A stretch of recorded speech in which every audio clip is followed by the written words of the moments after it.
మా అమ్మ hand bag ఒక్క రోజులో ఇంత కాస్ట్లీగా మారిపోయింది. అసలు ఏమైందో వీడియో లాస్ట్ దాన్ని చూస్తే మీకు కూడా అర్థమవుతుంది. హాయ్ అండాలో, నేను మీ ఇంట్రోవర్ట్ అబ్బా. ఈ రోజు నా కోసం మా అమ్మ ఒక ఐటమ్ తీసుకురావడానికి రాజంపేటకి అయితే వెళ్ళింది. కానీ నా సిచ్యువేషన్ ఎలా ఉందంటే, ఒక పక్క హ్యాపీగా ఉంది, అలాగే ఇంకో పక్క అయితే భయంగా ఉంది. ఎందుకంటే మా అమ్మ సోలోగా ఎప్పుడు ఎక్కడికి వెళ్ళదు. సో నా భయం అంతా మా అమ్మ కోసమే. ఫైనల్లీ 1 అవర్ వెయిట్ చేసిన తర్వాత బస్ అయితే వచ్చేసి, ఇంకా నా కోసం తెచ్చిన ఐటమ్ ఏదో కాదండి, కిడ్నీలు అమ్ముకునే ఐటమ్ అంటారు కదా, అదే యాపిల్ ఫోన్ అయితే తీసుకొని వచ్చింది మా అమ్మ. నేను ఎప్పుడు అనుకోలేదు నా లైఫ్ లో ఇంత కాస్ట్లీ ఫోన్ కొంటానని. ఇంకా నేను తీసుకున్న మోడల్ వచ్చి ఐఫోన్ 16 Pro Max. ఇంకా అందులో నాకు ఎంతో ఫేవరెట్ అయిన కలర్ వచ్చి డెజర్ట్ టైటానియం. సో అందుకే ఆ కలర్ అయితే తీసుకున్నా. ఇంకా మా అమ్మ అయితే ఆ ఫోన్ బాక్స్ ఓపెన్ చేస్తూ ఒక మాట అనింది, ఫోన్ కొండం కదరా, దాన్ని మెయింటైన్ చేయడం ఇంపార్టెంట్ అని. మెయింటెనెన్స్ కి ఏం ఇబ్బంది పడద్దమా, ఏమన్నా అయితే మావాడి కిడ్నీ అమ్మేచ్చానని మావాడి చేతనే ఓపెన్ చేపించా ఫోను.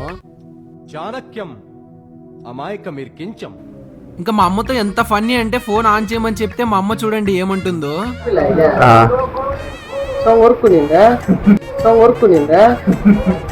వీడియో ఎలా అనిపించిందో కామెంట్ చేసి, అలాగే మా అమ్మ కోసం ఒక్క లైక్ చేసుకోండి. ఛానల్ సబ్స్క్రైబ్ చేసుకోవడం మాత్రం మర్చిపోవద్దు. చేసుకున్నారా? Thank you.